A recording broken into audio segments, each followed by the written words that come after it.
مقصد یہ ہے کہ ہم اعتکاف میں رہتے ہوئے دن رات لا الہ الا اللہ ہر وقت پڑھتے رہیں، اور جو اعتکاف میں نہیں ہیں وہی پڑھتے رہیں، کیونکہ حضور کا ارشاد سب کے لیے ہے کہ آپ نے فرمایا کہ تو لا الہ الا اللہ کثرت سے پڑھنا، تم اس سے اپنے رب کو راضی کرو گے، اور اللہ پاک راضی ہو جاتے ہیں تو اللہ تعالیٰ اپنی رحمت برساتے ہیں، اللہ تعالیٰ اپنی مغفرت کی بارش فرماتے ہیں، اللہ تعالیٰ جنتیں عطا فرماتے ہیں، دنیا کی حلال اور طیب نعمتیں خوب عطا فرماتے ہیں، سکون عطا فرماتے ہیں، عزت عطا فرماتے ہیں، چین عطا فرماتے ہیں، عافیت عطا فرماتے ہیں، پاکیزہ زندگی عطا فرماتے ہیں۔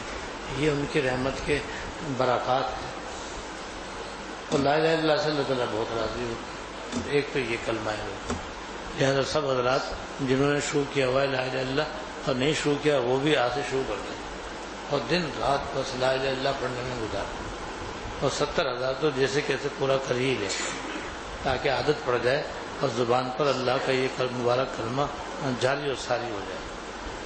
اور دوسری چیز آپ نے فرمایا جسے تم اپنے رب کو راضی کرو، وہ ہے استغفار کی کثرت استغفار۔ جتنا بندہ استغفر اللہ استغفر اللہ استغفر اللہ پڑھتا ہے اتنا ہی اللہ تعالیٰ اس سے خوش ہوتا ہے۔ اور استغفار جیسے گناہوں سے ہوتا ہے نا،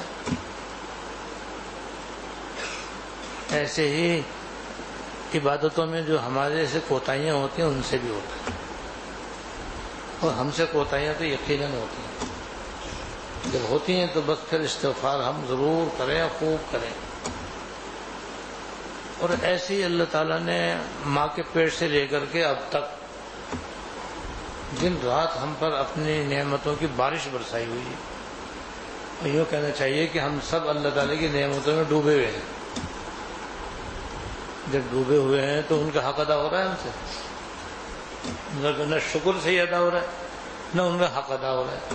حق تو یہ تھا کہ بس ہم اللہ تعالیٰ کے سچے پکے غلام بن جاتے، ساری دنیا ایک طرف اور اللہ تعالیٰ کا حکم ایک طرف، ہم تو اللہ تعالیٰ کے ایسے غلام بنتے، ایسے فرما بردار بن جاتے کہ ہم سے نہ کوئی گناہ ہوتا نہ کوئی حکم چھوٹتا، اور ہونا بھی چاہیے، اسی کوشش بھی کرنی چاہیے۔ لیکن بہرحال اللہ تعالیٰ کی ان گنت نعمتیں ہمیں حاصل، اور ہم اس کا صحیح شکر بھی ادا کرنے سے قاصر، اس پر بھی استغفار ہوتا ہے۔ 3 چیزوں سے استغفار ہوتا ہے، گناہوں سے ہوتا ہے، عبادت کی کوتاہیوں سے ہوتا ہے، اور نعمتوں کا صحیح شکر ادا نہ کرنے یا ان کے غلط استعمال کرنے پر ہوتا ہے۔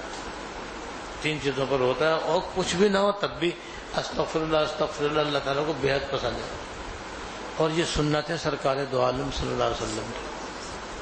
صحابہ کرام فرماتے ہیں کہ ہم حضور سے ایک ہی مجلس میں 100 دفعہ استغفار سنتے تھے، جبکہ اللہ تعالیٰ نے آپ کے اگلے پچھلے سارے گناہ معاف فرمائے ہوئے تھے، بلکہ آپ کو معصوم بنایا تھا اللہ پاک نے، آپ سے گناہ ہوتے ہی نہیں تھے۔ اس کے باوجود ایک مجلس ہی میں آپ 100 دفعہ استغفر اللہ وغیرہ کہہ لیا کرتے تھے۔ آپ کے استغفار کلمات مختلف منقول ہیں، تو ہم تو سر سے پیر تک گنہگار ہیں، اور سراسر ہم تو خطا کار ہیں، اور سراسر ہم سیاہ کار ہیں، اور غفلت کے پہاڑ ہم پر چھائے ہوئے ہیں، ہمارا تو دل دماغ بھی غافل ہے، اور اس غفلت کی وجہ سے بھی ہم سے رات دن کوتاہیاں ہو رہی ہیں، تو ہم تو بے حد استغفار کے محتاج ہیں۔ اور پھر کیوں نہ استغفار کریں کہ اس سے اللہ پاک بہت خوش ہوتے ہیں، لہٰذا اس کا بھی کثرت سے اس کو معمول بنانا چاہیے۔ اور اس کا آسان طریقہ یہ ہے کہ ہر نماز کے بعد 100 دفعہ پڑھ لیا کریں۔ اب بتاؤ، ہر نماز کے بعد 100 دفعہ پڑھنا کوئی مشکل ہے؟ نماز سے پہلے ہی پڑھ سکتے ہیں، اگر آپ جلدی جا کر اذان سے پہلے ہی وضو استنجا کر کے اور جا کر کے تحیۃ المسجد وغیرہ پڑھ کے آپ بیٹھ جاؤ، تو نماز تک 10-15 منٹ آپ کو ملیں گے، اور استغفار پڑھ لو، اس میں تو آپ 5 تسبیح پڑھ لو گے انشاءاللہ تعالی۔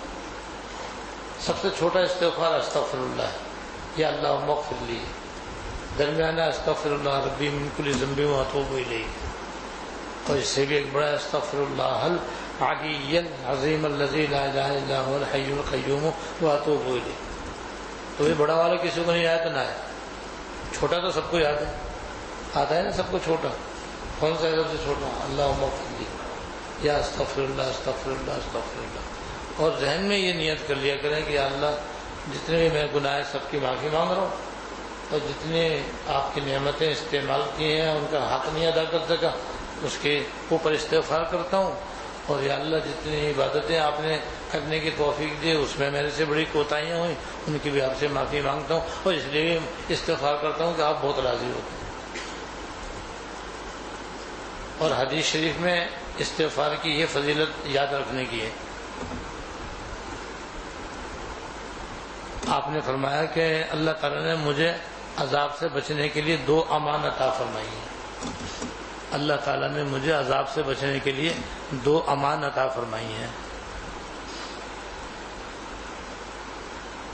ان میں سے ایک تو دنیا سے جانے والی ہے اور ایک قیامت تک رہنے والی ہے۔ ایک تو دنیا سے جانے والی ہے اور دوسرے قیامت تک رہنے والی ہے۔ فرمایا ایک امان تو میری ذات ہے۔ آپ نے فرمایا میری ذات تمہارے لیے عذاب سے بچنے کے لیے امان ہے، جب تک میں تمہارے اندر موجود ہوں اللہ تعالیٰ کا عذاب نہیں آئے گا۔ اللہ کیوں؟ آپ رحمت للعالمین۔ اللہ تعالیٰ نے قرآن میں فرما دیا، کفار مکہ نے اللہ تعالیٰ سے عذاب مانگا اور یہ کہا کہ یا اللہ اگر یہ حضور جو دین لے کر کے آئے ہیں آپ کی طرف سے کہتے ہیں کہ اللہ پاک نے یہ دین مجھے دیا ہے، اگر یہ سچ ہے تو ہم پر عذاب اتارو۔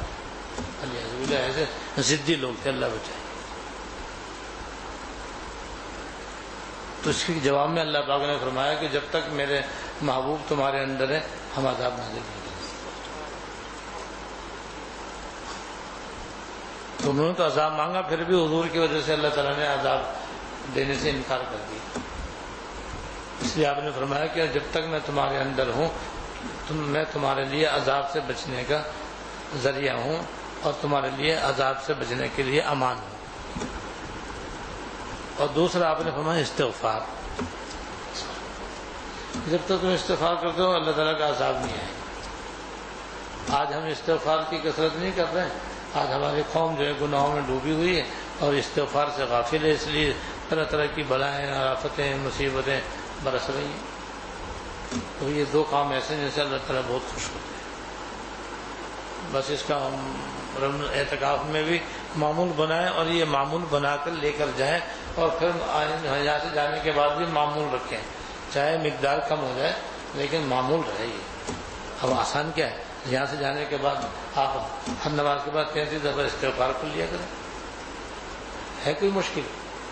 33 دفعہ سبحان اللہ، 33 مرتبہ الحمدللہ، 33 مرتبہ اللہ اکبر، 33 دفعہ استغفار، کتنا آسان ہے۔ اور یہ 3 چیزوں کی نیت کر کے استغفر اللہ استغفر اللہ کیا لیا کریں۔ یہ 2 چیزیں ایسی ہیں کہ اللہ تعالیٰ بہت ہی خوش ہوتے ہیں، اور جتنے اللہ پاک خوش ہوں گے اتنے ہمارا بیڑا پار ہوگا انشاءاللہ تعالیٰ۔ 2 چیزیں ہو گئی، اور فرمایا 2 چیزیں ایسے ہیں جن کے تم محتاج ہو، اور اس کی آپ نے یہ فرمایا کہ ایک تو تم جنت کے محتاج ہو، دوزخ سے بچنے کے محتاج ہو۔ محتاج ہے نہیں ہو، مانگو اللہ تعالیٰ سے۔ لہذا اس پورے عشرے میں اور عشرے کے بعد بھی بس اس کا دائمی معمول بنا۔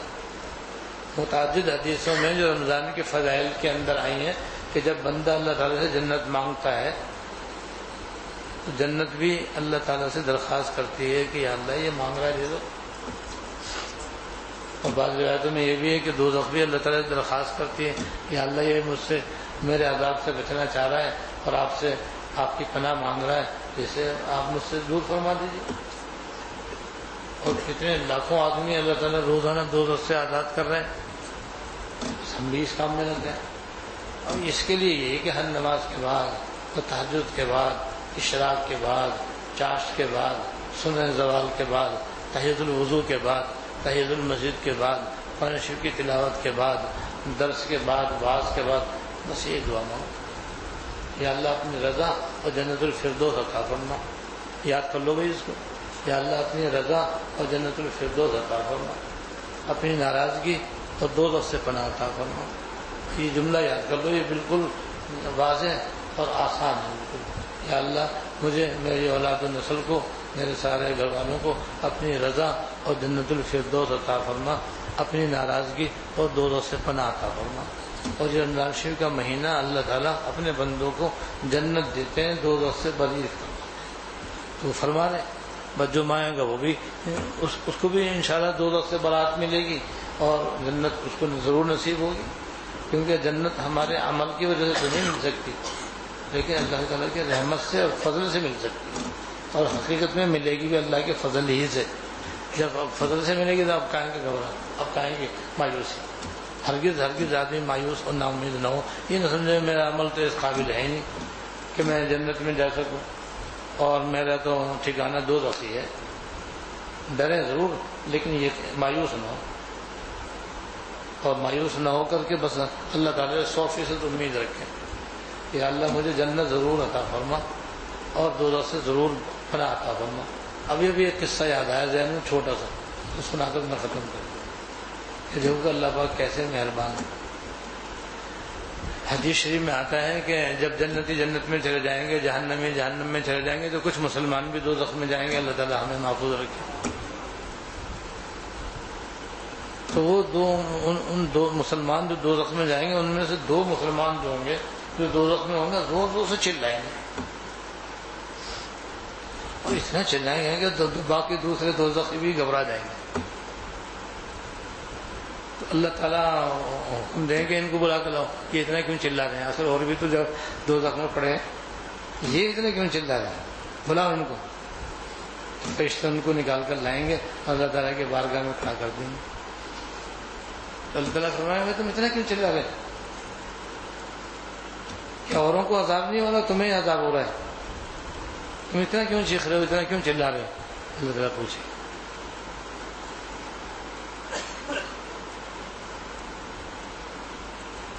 تو کہیں گے وہ عرض کریں گے یا اللہ ہم اس لیے چلا رہے تھے کہ کسی نہ کسی طرح آپ ہمیں دوزخ سے نکال لیں، کسی نہ کسی طرح آپ ہمیں دوزخ سے نکالیں، اس لیے ہم چلا رہے تھے، شکر ہے ہم باہر آ گئے، اس لیے چلا رہے تھے۔ تو اللہ تعالیٰ فرمائیں گے تمہیں پتہ ہے ہم نے دوزخ میں کیوں ڈالا تھا تم کو؟ جی، کس وجہ سے؟ نافرمانی کی وجہ سے۔ مطلب ہمارا حکم مانو گے نہیں مانو؟ جی حضرت اب تو ضرور مانو، سوچ لو اب میرا حکم مانو گے نہیں مانو گے؟ نہیں جی اب تو ضرور مانیں گے، اب تو دوزخ دیکھ لیا ہم نے کیسی بری جگہ، لہٰذا ہم جو آپ حکم دو گے وہی ہم آپ کا حکم مانو، بس سیدھے دوزخ میں جاؤ، یہ حکم دیں گے اللہ تعالیٰ کہ جاؤ دوزخ میں، جہاں چلا رہے تھے واپس وہیں جاؤ، یہ میرا حکم۔ اب ایک تو گردن جھکا کے چل دے گا، اور دوسرا جو ہے وہ چلے گا مگر مڑ مڑ کے دیکھے گا، اللہ تعالیٰ کو مڑ مڑ کر دیکھے گا۔ تو اللہ تعالیٰ فرمائے یہاں آئے مڑ مڑ کے کیوں دیکھ رہا ہے؟ جب وہ سامنے آئے گا تو پوچھیں کیوں مڑ مڑ کے کیوں دیکھ رہا ہے؟ کیا یا اللہ میں کشمکش میں مبتلا ہوں۔ وہ کشمکش یہ ہے کہ جب میں دوزخ سے نکلا تھا تو مجھے آپ کے حبیب کا یہ ارشاد یاد تھا کہ انا عند ظن عبدی بھی، انا عند ظن عبدی بھی، میں اپنے بندے گمان کے مطابق معاملہ کرتا ہوں۔ تو جب میں دوزخ سے نکلا تھا تو میرا تو گمان یہ تھا کہ آپ دوبارہ اللہ تعالیٰ دوزخ میں داخل نہیں کریں گے، یہ آپ کے حبیب کا ارشاد۔ میں نے تو یہ گمان کیا تھا حضور کے ارشاد کے مطابق۔ اب میں حیران ہوں کہ حضور کا ارشاد برحق ہے یا آپ کا حکم برحق، اس لیے یہ کشمکش ہو رہی ہے میں، اس لیے میں جا بھی رہا ہوں اور مڑ مڑ کے بھی دیکھ رہا ہوں۔ تو میں ہمارے حبیب کا ارشاد برحق، جب تم نے یہ گمان کر لیا تو ہم نے تمہیں بخشا اور اس کو بھی بلا لو اپنے ساتھ جو آگے جا رہے ہیں۔ ایسے مہربان ہے اللہ تعالیٰ، لہذا اللہ تعالیٰ کے فضل سے، اللہ تعالیٰ کی رحمت کے واسطے سے جنت مانگو اور ضرور ملے گی انشاءاللہ۔ اللہ تعالیٰ ہم سب کو اپنی رضا اور جنت الفردوس عطا فرمائے، اپنی ناراضگی اور دوزخ سے پناہ۔